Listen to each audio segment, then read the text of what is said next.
What's up, everybody? I'm Ross Peterson, back in studio for this edition of Takedown TV, your weekly source for what's trending in the world of wrestling.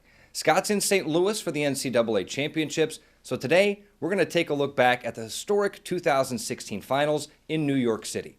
It was an emotional 72 hours in Manhattan, filled with highs and lows, upsets and underdogs, and some of the most compelling matchups in recent memory. Coming off a sixth-place finish, Penn State advanced 5 to the title round, starting with senior Nico Megaludis, who was making his third trip to the finals at 125. Facing Iowa's Thomas Gilman for the second time this season, the four-time All-American capitalized on a late first-period takedown and right out to go up by 2.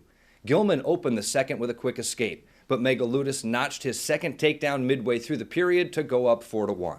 Megaludis chose down to start the third period and escaped to a 5-2 lead. He would surrender a late point of stalling, but picked up another on riding time and took the match 6-3. I don't know, it's not even celebration, it's just relief. I don't know, I'm just relieved. I knew I was going to be the champion. It was a done deal a year ago when I had signs everywhere, you know, my room at Penn State, my room at home, my bathroom at home, my wrestling room at home, my car steering wheel. I am the 2016 national champion. After finishing second in 2015, Iowa's Corey Clark clawed his way back to the finals to face four-time All-American Nashawn Garrett of Cornell. Garrett picked up the first takedown just 45 seconds in, adding 30 seconds of riding time before Clark was able to escape and cut the deficit to 2-1. Clark opened the second with another escape, but Garrett answered with his second takedown and held a 4-3 advantage at the end of 2. The Cornell senior scored a quick escape in the third, but a second stall call brought Clark back within striking distance. Inside a minute left in regulation, Garrett hit the most important takedown of his college career and won his first national title 7-6. I'm excited that the outcome was me winning it, but you know, I did wrestle with a little bit of fear and anxiety. I didn't take as many shots as I probably could have, but I guess I should focus on what I didn't do and focus on what I did do, which was fought in the hands hard. Those guys are obviously really good at grinding people out, and that's how they win most of their matches. And you know, I think I did what I needed to do in order to be where I am now. The 141-pound finals featured the 14th-seeded Cinderella from Wyoming, Bryce Meredith, against the top-ranked wrestler in the country, Dean Heil. Heil scored first on a takedown in the opening period and held a 2-1 lead heading into the second. Heil and Meredith exchanged escapes in the final 2 periods, and Heil was able to fend off several late shots to become the 140th national champion in Oklahoma State history. You know, kind of one of the main driving forces is, to be plain and simple, nobody ever likes me. Nobody ever likes me, nobody ever gives me the respect that I feel like I deserve. And, you know, ever since middle school, ever since you've been watching me, every year people are always projecting other people to beat me. You know, it took me 3 years to finally be projected to win state, even though I was a 3-time state champ, you know. I was always projected to lose at Super 32, and, you know, I was always projected to be second, always projected to be third, and, you know, that always drives me.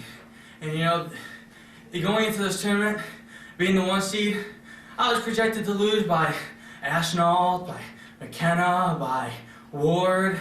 You know, that is what drives me, you know. Always having people doubt me. And maybe this finally stops people from doubting me, but, you know, that won't stop the fire burning inside. I'll always remember the people who always had my back. I'll always remember the people that doubted me from the beginning, and that'll drive me from 8th grade until forever. In a Big Ten Finals rematch at 149, it was Penn State's top-seeded Zane Rutherford facing Iowa's second-seeded Brandon Sorensen. Rutherford reached the title round with 3 pins and a tech fall, and his dominance continued in the finals, where he scored 2 first-period takedowns to go up 4-1. Rutherford carried a 7-1 lead into the final period, where he tacked on another takedown and a point for riding time to win his first national title by major decision. Yeah, I train for this every day. I have a great coaching staff and great partners that push me every day. you know, we got 5 guys in the finals, and I wrestle every one of them, you know, and even the guys that aren't out there wrestling right now, they're back home, second, third string guys. They work hard. They, you know, they push me in summer training. We're going on runs and stuff, and just we push each other to get better, and we have fun in the process. That's a big part. More highlights from the 2016 championships after this short timeout. You're watching Takedown, thanks to Casey's General Stores. Stay tuned.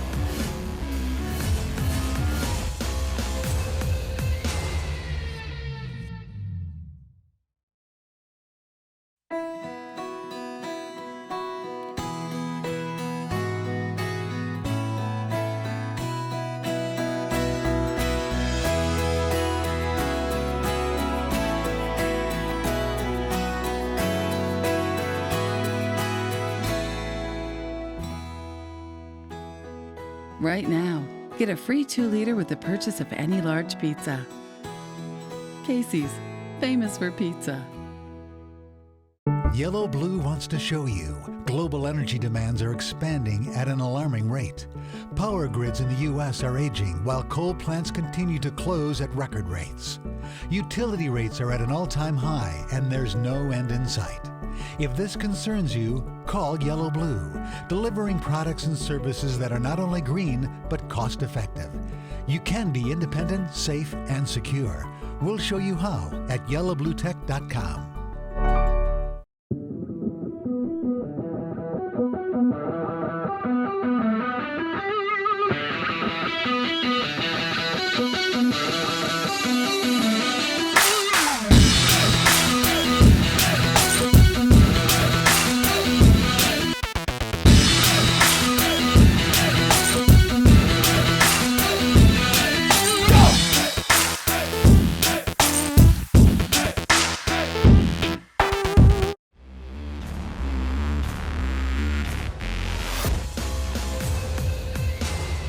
It was the most anticipated rubber match in recent memory. Isaiah Martinez versus Jason Nolf, Part 3.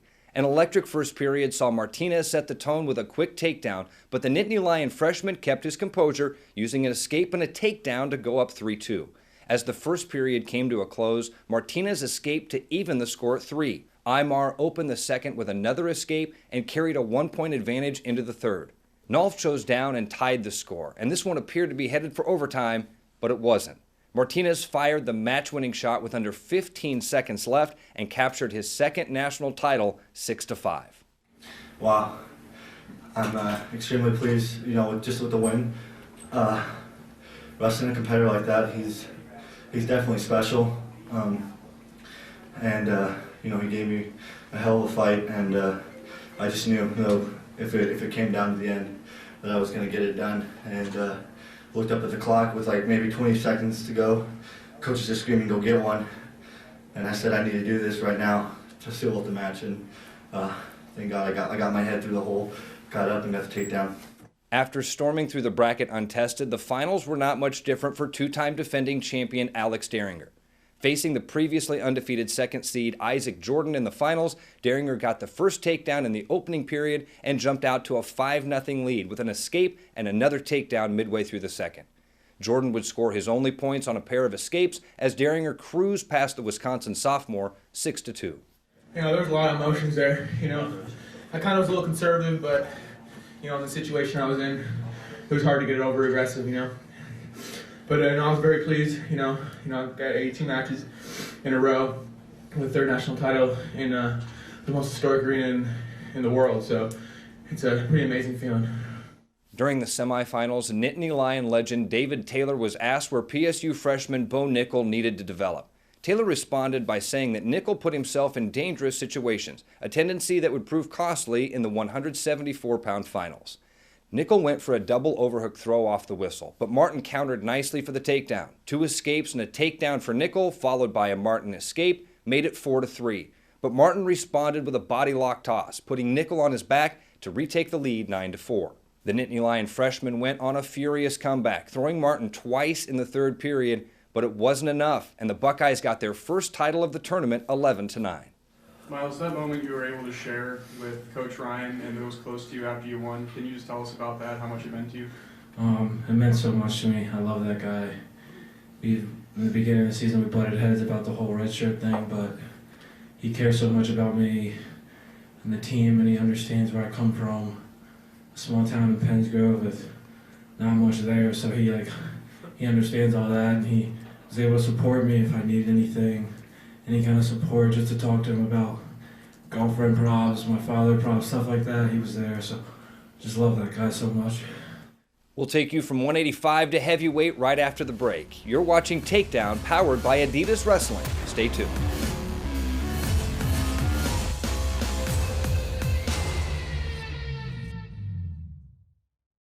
Wow, 40 years. Time really flies. Don't seem like it's been that long. It seemed like only yesterday that I started out route delivering it to the stores. For over 40 years, we're really proud to keep the same quality ingredients and not change our recipe. Help us celebrate our 40th anniversary by joining into our cookies recipe contest with a chance to win a Traeger Bronson 20 smoker. You can enter it on our Facebook page or cookiesbbq.com. Thanks for 40 years, and we'll see you in another 40 years. Cookies is the one.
Cornell's second finals appearance came at 184, where defending national champion Gabe Dean squared off with Nebraska's 7 seed TJ Dudley.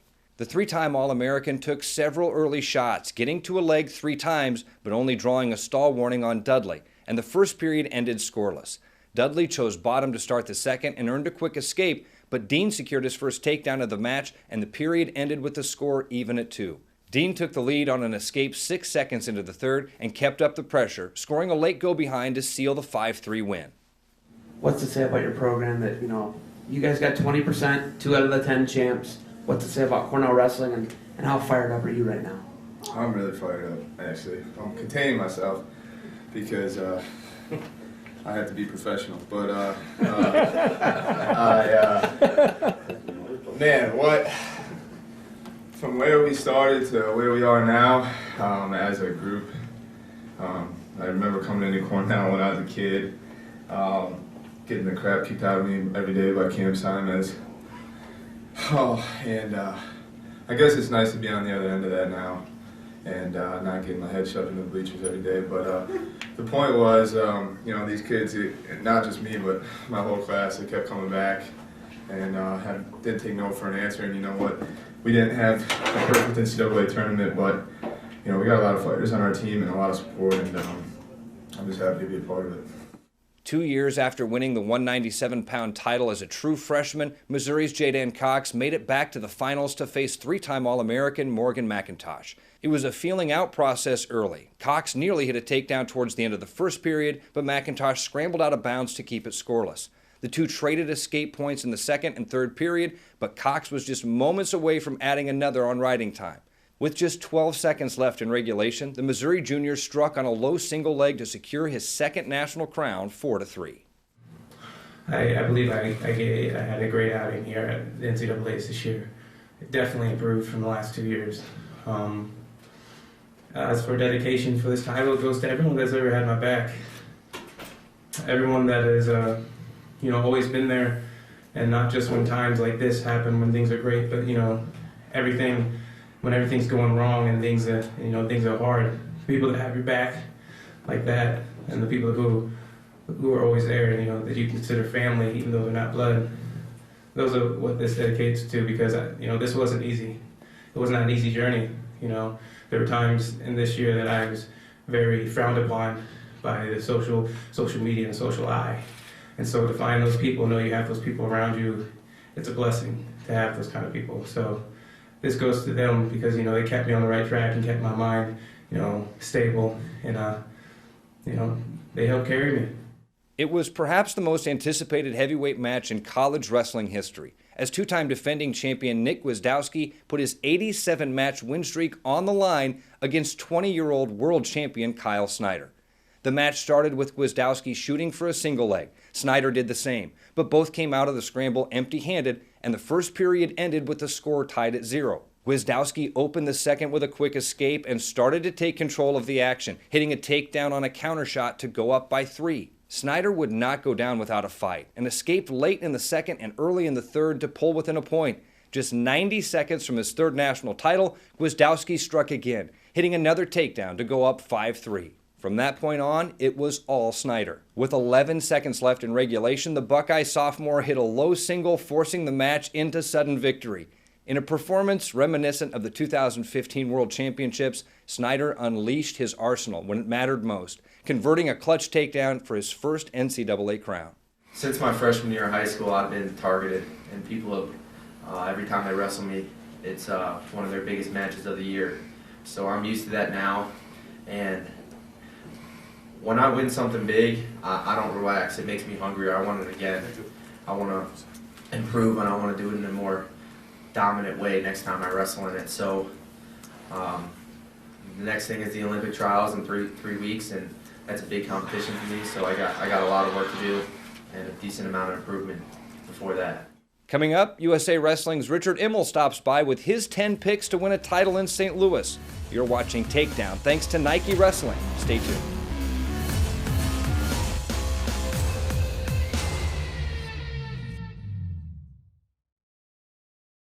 The war raged for generations. No amount of bravery and conviction could end the infected, unyielding rage. And with every battle, the evil grew, changed, evolved. The warriors needed nothing short of a miracle to stop the infection, and a miracle they received. Your body is at war against skin infections and diseases each time you step onto the mat. Protect yourself against the invasion. Defense Soap. Defend what you have built.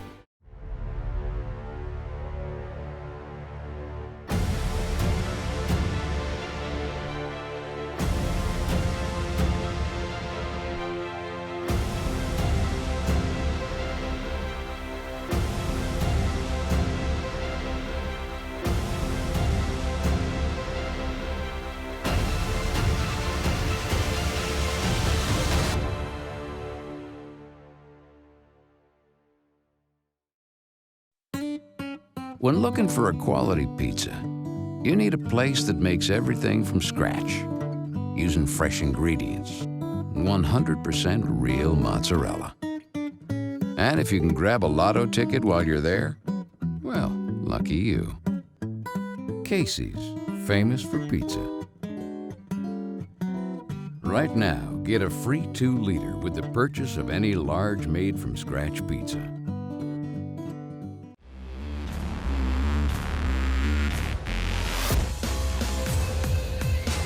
Welcome back to Takedown. He's one of the most respected minds in our sport. Here's USA Wrestling's Richard Immel with a breakdown of the brackets and his 10 picks to win a title in St. Louis.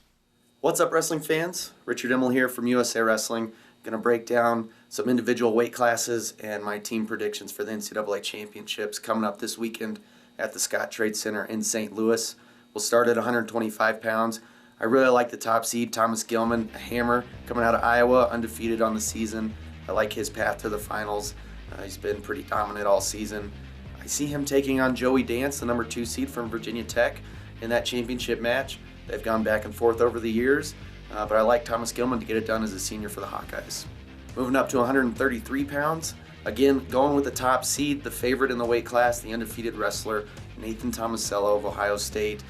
He'll have a tough semifinal match against Corey Clark or Stevan Micic, most likely. I like him coming through, battle-tested, gritty, just a hard-nosed guy. I think he makes the finals against Cade Brock of Oklahoma State, that Buckeye-Cowboy matchup, and I like Nathan Tomasello to get the job done, take home his second title this year at 133 pounds. Moving up to 141, wide open weight class, very even across the board. I'm putting number 1 seed and defending NCAA champion Dean Heil in the finals. I have him taking on Stanford's Joey McKenna as the 3 seed. This time, I like McKenna in a rematch. I know it's been close before. Heil, he's the defending champion. He hasn't lost in quite some time. But I like Joey McKenna to get the job done and take home his first NCAA title as a sophomore for the Cardinal. Moving up to 149 pounds, it's an open and shut case for me. You got Zane Rutherford, one of the most dominant guys in the NCAA, undefeated. And he's really cruising right now, coming off an impressive Big Ten championships, technical fall over Micah Jordan in the finals there. So I like Rutherford cruising through to the finals. I see him taking on Oklahoma State's Anthony Kalka for the first place prize. They wrestled earlier in the year. It was a 2-0 match, close match, but I like Rutherford to really separate himself in this matchup and pick up his second title for the Penn State Nittany Lions as a junior. Moving up to 157 pounds, Jason Nolf, the human highlight reel. He's just been incredible to watch all season. I see him sweeping this weight class with relative ease. I'll put Michael Kimmer of the Iowa Hawkeyes in the finals. I really like the freshman, what he brings to the table. Now moving up to 165 pounds, you got a 2-time NCAA champion as the number 1 seed, undefeated on the season. I don't really see that changing. I see him making the finals. Has a tough semifinal test, most likely against Isaac Jordan of Wisconsin. Then he'll likely see Logan Massa of Michigan, the 2 seed in the finals. And Imar's beaten Massa twice this year. I don't see that changing in the NCAA finals, the big moment, the big show. That's where Imar shines, and he takes home title number 3 and attempts for title number 4 next year, and what could be quite a record-setting year for him. Moving up to 174 pounds, another one of these wide open weight classes. From the top side, I like freshman Mark Hall to come out of the top side. I see him taking down undefeated freshman Zahid Valencia of Arizona State in the semifinal round. In the finals, I like Mark Hall taking out Bo Jordan of Ohio State in a rematch of that Big Ten final. Both guys gritty, both guys just battling out there in those Big Ten finals. But I really like the way Mark Hall got to his neutral advantages in that Big Ten final, and I think that really propels him over the top against Bo Jordan. Flips the script, and he wins his first title as a freshman for the Nittany Lions. We move up to 184 pounds, perhaps the deepest weight class in the NCAA. My personal favorite weight class to watch. I'm putting Gabe Dean, who's just been on an absolute tear, a 2-time NCAA champion. He's gone back to the finals, and I see him taking out Bo Nickel, the Penn State sophomore, number 2 seed, NCAA finalist a year ago, and I think he finishes in that same spot, second place. And it's just a case of circumstance. Gabe Dean going for his 3rd title and really cements his case to win the Hodge Trophy this season. At 197 pounds, Olympic bronze medalist, number 1 seed, undefeated on the season, 2-time NCAA champion, Jaden Cox. He's the man to beat at this weight class, and given his experience, I really see Jaden coming out on top, having the best NCAA tournament of his life, and really putting a rubber stamp on his career as one of the best college wrestlers we've ever had. And the last weight class, 285 pounds, I have the Olympic champion, the reigning NCAA champion, the baddest man in college wrestling, Kyle Snyder. I think he's going to cruise to a title here at heavyweight, pick up his 2nd title. I'm putting Ty Walls of Virginia Tech in the finals. I think Walls has closed the gap with number 2 seed Connor Medbury over the season. I like Walls to reverse the trend against Medbury in the semifinal round to get his crack at Snyder for the first place prize. When it's all said and done on Saturday night, I have the Penn State Nittany Lions hoisting the team trophy. I think bonus points really are what going to make the difference for Penn State. A couple teams in consideration, Oklahoma State and Ohio State, I think can make it close. Maybe even pull the upset if 1 or 2 things go their way. And Iowa and Virginia Tech will round out my top 5 teams. So with that, it's going to be an exciting weekend of wrestling out in St. Louis. Be sure you check out all the action. Thanks to my Takedown boys for having me come on the show and give my thoughts. We'll catch you in St. Louis. Special thanks to our friends at USA Wrestling, ESPN, and the NCAA. Don't forget to join us on TakedownWrestle.com and Facebook for live audio coverage from the 2017 championships in St. Louis. For Scott Casper, Tony Hager, and all of us here at Takedown, I'm Ross Peterson. Thank you for watching, and we'll see you next week.